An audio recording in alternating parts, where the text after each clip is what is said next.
السلام علیکم ورحمۃ اللہ وبرکاتہ۔ رجب کا مہینہ چل رہا ہے۔ رجب کا مہینہ بڑی فضیلت والا، بڑی برکتوں والا مہینہ ہے۔ اس مہینے میں رسول اللہ صلی اللہ علیہ وسلم، صحابہ اکرام اپنی عبادات کو بڑھا دیا کرتے تھے اور رمضان کی تیاری میں لگ جاتے تھے۔ رسول اللہ صلی اللہ علیہ وسلم رمضان کو پانے کے لیے دعا مانگا کرتے تھے، اللہم بارک لنا فی رجب و شعبان وبلغنا رمضان۔ صحابہ اکرام حضور علیہ الصلوۃ والسلام کی سنت پر عمل کرتے ہوئے رجب سے ہی اس دعا کو پڑھنا شروع کر دیتے تھے، عبادات کو بڑھا دیا کرتے تھے۔ افسوس کی بات ہے کہ ہم مسلمان جو اصل دین کے کام ہیں ان کو کرتے نہیں ہیں، ان کو اتنی اہمیت دیتے نہیں ہیں، اور جو ایسے کام ہیں جو نہ سنت ہے، نہ واجب ہے، نہ فرض ہے، ان کو ہم اتنا ضروری سمجھتے ہیں کہ ان کے چھوٹ جانے پر ہمیں افسوس بھی ہوتا ہے۔ رجب کا مہینہ جو کہ ایک فضیلت والا مہینہ ہے، لیکن افسوس کی بات ہے کہ اس کو زیادہ تر خواتین کونڈوں کے مہینے کے نام سے جانتی ہیں۔ کونڈے کیا ہیں؟ آج اسی سلسلے میں کچھ ضروری باتیں ہیں جو میں آپ لوگوں کو سمجھانے جا رہا ہوں، اور مجھے امید ہے کہ آپ لوگ میری ان باتوں کو دھیان سے سنو گے، توجہ سے سنو گے، ہے نا، کیونکہ یہ باتیں آپ کے بہت کام آنے والی ہیں۔ کچھ واقعات میں سب سے پہلے آپ کو سناتا ہوں، پھر ان واقعات کو سنا کر شاید آپ پہلے ہی میری بات کو سمجھ جائیں، یا جو باتیں میں واقعات کو سنا کر سمجھاؤں گا ان باتوں کو سن کر آپ کو سمجھ آ جائے گا کہ میں آپ کو کیا سمجھانا چاہتا ہوں۔ محرم کا مہینہ تھا، ایک صاحب اداس، انہوں نے مجھے اپنے گھر بلایا اور اپنی پریشانی کا اظہار مجھ سے کیا۔ انہوں نے مجھ سے کہا، مفتی صاحب، ہر سال محرم کے مہینے میں ہمارے ہاں کئی دیگیں کھچڑے کی بنتی ہیں، لیکن کچھ سالوں سے حساب کتاب مشکل چل رہا ہے، تو پچھلی سال ایک بن گئی تھی۔ اس سال حالات اتنے خراب ہیں کہ ایک دیگ بنانے کے بھی ہم قابل نہیں ہیں، تو ہمارے گھر کی عورتیں کہہ رہی ہیں زیور ہمارا بیچ دو، لیکن کھچڑے کی دیگ تو بننا چاہیے۔ تو میں نے ان کو کہا کہ بھائی کھچڑے کی دیگ آپ کیوں بناتے ہو؟ کہنے لگے ایصال ثواب کے لیے، کربلا کے میدان میں جو لوگ شہید ہوئے ان کو ایصال ثواب کرنے کے لیے ہم کھچڑے کی دیگ بناتے ہیں۔ میں نے کہا بہت اچھا۔ تو میں نے ان سے یہ کہا کہ ایصال ثواب کیا صرف کھچڑے سے ہی ہو سکتا ہے؟ آپ کے پاس حالات نہیں ہے تو کوئی بات نہیں ہے، آپ قرآن مجید پڑھ کر کربلا کے میدان میں جو شہدائے کربلا ہیں ان کو ایصال ثواب کر سکتے ہو، روزہ رکھ کر ایصال ثواب کر سکتے ہو، آپ جو ہے نا وہ نفلی عبادات کر کے ایصال ثواب کر سکتے ہو۔ رسول اللہ صلی اللہ علیہ وسلم کی حدیث کے مطابق تو 3 مرتبہ اگر کوئی سورہ اخلاص پڑھے تو 10 پارے پڑھنے کا ثواب ملتا ہے، وہ آپ ایصال ثواب کر سکتے ہو۔ تو ان کو پھر تسلی ہوئی، کہنے لگے مفتی صاحب لوگ کہتے ہیں کہ ہر سال تمہارے یہاں کھچڑا بنتا تھا، اس سال نہیں بنا، تو دیکھو پریشانی آ جائیں گی، مشکلیں آ جائیں گی۔ تو میں نے ان کو بتایا مشکلیں آتی ہیں دین کو چھوڑنے پر، ہے نا، جب ہم دین پر عمل کرنا بند کرتے ہیں تو مشکلیں آتی ہیں، دین پر عمل کرنے سے مشکلیں نہیں آتی ہیں۔ بات سمجھ آ رہی ہے؟ اور یہ کھچڑا بنانا یہ کوئی ضروری اور کوئی واجبی چیز نہیں ہے اسلام کے اندر۔ کھچڑا ایک کھانے کی چیز ہے، آپ ایصال ثواب کھانے سے کرنا چاہو بہت ٹھیک، لیکن آپ کھانے کو ہی سمجھو کہ بس اسی سے ایصال ثواب ہوگا تو اسی کو تو بدعت کہا جاتا ہے۔ جب میں نے ان کو یہ باتیں سمجھائیں تو ان کے گھر والوں کو تسلی ہوئی اور ان کو سکون ملا، ہے نا۔ ایسے ہی مجھے یاد ہے کہ فجر کی نماز پڑھنے کے بعد میں مسجد سے نکلا تو ایک خاتون نے مجھے بلایا اپنے بچے کے ذریعے، مفتی صاحب ہم نے 22 رجب کو کنڈوں کی فاتحہ لگاتے ہیں، بعض لوگ 15 رجب کو لگاتے ہیں، وہ ایک الگ مسئلہ ہے، جو میں سمجھانا چاہ رہا ہوں وہ آپ سمجھو۔ انہوں نے مجھے بلایا، کنڈے انہوں نے بنائے ہوئے تھے۔ فجر کی نماز کے بعد جب میں ان کے گھر پہنچا تو سارے بچے جاگے ہوئے تھے، ان کے شوہر بھی جاگے ہوئے تھے۔ تو انہوں نے کہا مفتی صاحب فاتحہ لگا دیجئے۔ میں نے کہا ٹھیک ہے میں فاتحہ لگاتا ہوں۔ فاتحہ لگانے کا میں نے ان کو طریقہ بتایا، میں نے فاتحہ لگائی اور پھر میں نے ان سے پوچھا کہ کیا آپ نے فجر کی نماز پڑھی؟ تو انہوں نے کہا نہیں پڑھی۔ ان کے شوہر نے نہیں پڑھی، بچوں نے نہیں پڑھی۔ تو میں نے کہا نماز کیا ہے؟ فرض ہے۔ کنڈے کیا ہیں؟ تو پہلے تو وہ خاموش رہی۔ تو میں نے کہا کنڈے کیوں بناتی ہو آپ؟ تو کہنے لگی ہمیں تو نہیں پتہ، اور اکثر خواتین کو یہ پتہ ہی نہیں ہوتا کہ کنڈے بنائے کیوں جاتے ہیں، بس کنڈے رسماً بناتی ہیں اکثر خواتین، اور جن کو پتہ ہے تو ان کو بھی صحیح علم نہیں ہے، تو خاموش ہو گئی۔ وہ کہنے لگی مفتی صاحب اب یہ تو پتہ نہیں ہے، بس ہمارے گھر بنتے چلے آ رہے ہیں بہت پہلے سے۔ تو میں نے کہا کیوں بناتی ہو؟ ثواب سمجھ کر بناتی ہو؟ کہنے لگی ہاں۔ تو میں نے کہا نماز سے زیادہ ثواب کا کام کون سا ہو سکتا ہے؟ آپ نے فجر کی نماز نہیں پڑھی، بچوں نے فجر کی نماز نہیں پڑھی۔ تو میں نے کہا نماز پہلے ہے، کنڈے آپ بناتی ہو کیوں بناتی ہو؟ کہیں نہ کہیں ذہن میں یہ ہوگا کہ یہ عبادت کا کام ہے۔ تو میں آپ کو بتا دوں، میں نے بتایا ان کو کہ میں آپ کو بتا دوں کہ کنڈے بنانا ثواب کا کام نہیں ہے۔ کنڈے جو لوگ بناتے ہیں تو ہو سکتا ہے جب آپ پتہ کرو گی، علم حاصل کرو گی، تو کوئی کہے گا ایصال ثواب کے لیے. تو میں نے کہا ایصال ثواب کے لیے تو آپ کچھ بھی کر سکتی ہو، لیکن پہلے نماز پڑھو. جتنے لوگ خواتین کنڈے بنا رہی ہوتی ہیں، نمازیں چھوڑ چھوڑ کے کنڈے بنا رہی ہوتی ہیں، قرضے لے لے کے شوہر بیوی کے کہنے پر جو ہے نا کنڈے بنانے کے لیے سامان لے کے آ رہا ہوتا ہے. تو بھائی کنڈے رسماً اگر آپ بنا رہی ہو تو اسلام میں رسموں کی کوئی جگہ نہیں ہے، اور اگر آپ عبادت سمجھ کے بنا رہی ہو تو عبادات تو قرآن و حدیث سے ثابت ہے. آپ نماز پڑھتی ہو حضور سے ثابت ہے، آپ روزہ رکھتی ہو حضور سے ثابت ہے نا. ایک ایک سنت نبی علیہ الصلوۃ والسلام سے ثابت ہے. پانی پینے کا طریقہ ہے نا، کھانا کھانے کا طریقہ، نفلی روزہ کیسے رکھا جائے، نفلی عبادات کیسے کی جائیں، ایک ایک طریقہ اللہ کے نبی صلی اللہ علیہ وسلم سے ثابت ہے. اسی لیے جب ہم کوئی بھی کام کرتے ہیں تو کلیئر ہوتا ہے کہ یہ فرض ہے، واجب ہے، سنت ہے، مستحب ہے، کیا ہے. تو ایسے ہی کنڈے بنانا کیا ہے، فرض ہے، واجب ہے، سنت ہے، مستحب ہے، کیا ہے. میں نے ان کو تو بہت آسان انداز میں سمجھایا تھا، لیکن یہ چیز میں آپ کو سمجھا رہا ہوں کہ کنڈے بنانا کیا ہے. بس ایسے ہی کہ پہلے سے سالوں سے چلتا چلا آ رہا ہے. یہ صاحب ایک کنڈے کا ماحول ہو جاتا ہے، سب لوگ کنڈے بنا رہے ہوتے ہیں، اس لیے بنایا جاتا ہے. تو رسموں کو چھوڑو آپ. ویسے ہی ایصال ثواب کی نیت سے بنانا ہے کنڈے تو کوئی حرج کی بات نہیں ہے. ایصال ثواب کے لیے تو آپ جیسے چاہو ویسے ایصال ثواب کرو. ایک واقعہ اور سنانا میں چاہتا ہوں. ایک صاحب جو ہے نا سر پکڑ کے بیٹھے ہوئے ہیں، بولے مفتی صاحب کیا بتاؤں، پیسے ہے نہیں ہیں اور کنڈے بننا ہے. تو میں نے کہا کنڈے کیوں بننا ہے؟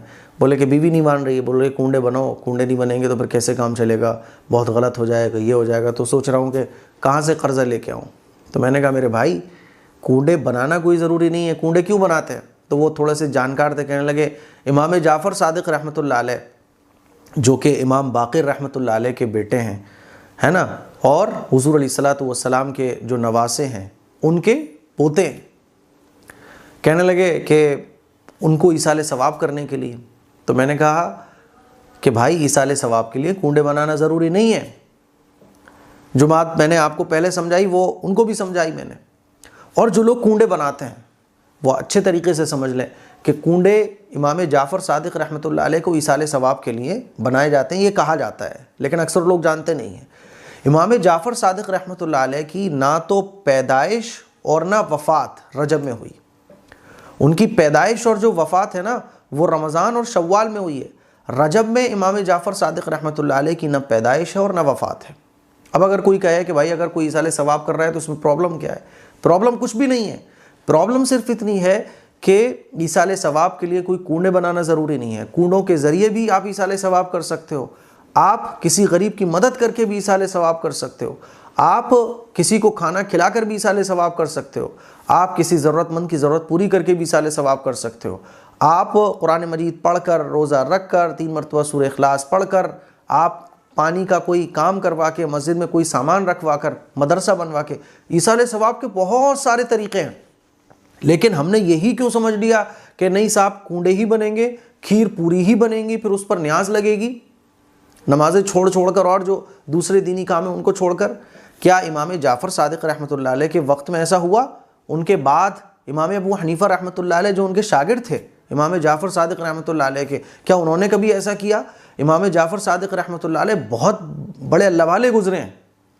ان کے جتنے بھی شاگرد گزرے ہیں، ان سے جتنی بھی محبت رکھنے والے امام جعفر صادق رحمۃ اللہ علیہ کے بعد جتنے بھی لوگ گزرے، کیا انہوں نے ایسا کیا؟ ایسا نہیں کیا. امام جعفر صادق رحمۃ اللہ علیہ سے محبت رکھنے والے جو لوگ تھے وہ شریعت پر مکمل عمل کیا کرتے تھے. امام جعفر صادق رحمۃ اللہ علیہ کے جو شاگرد تھے انہوں نے نہ نماز چھوڑی، کیونکہ امام جعفر صادق رحمۃ اللہ علیہ اتنے بڑے اللہ والے کیسے بنے؟ جناب رسول اللہ صلی اللہ علیہ وسلم کے طریقے کو فالو کر کے، حضور کی سنتوں پر عمل کر کے.